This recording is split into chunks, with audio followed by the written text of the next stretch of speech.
Depuis l'annonce du nonce, si j'ose dire, et puis la publication officielle de ma nomination à Paris, je suis très impressionné, intimidé, etc. Et puis en étant ici, je me sens à la maison. Et un certain nombre d'appréhensions tombent. L'accueil des évêques est extrêmement chaleureux, de quelques chrétiens qui me reconnaissent aussi. Et du coup, ça va nettement mieux. Voilà, mon sentiment aujourd'hui, là, à l'heure où je vous parle, est un sentiment de paix nouvelle qui pénètre en moi. Voilà.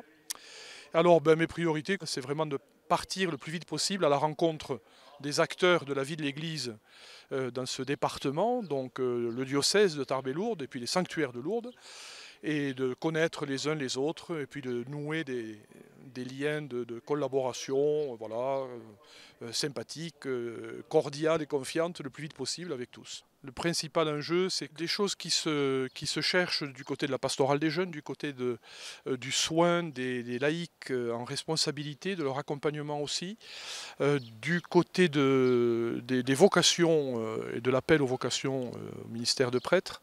Voilà, c'est un certain nombre de défis.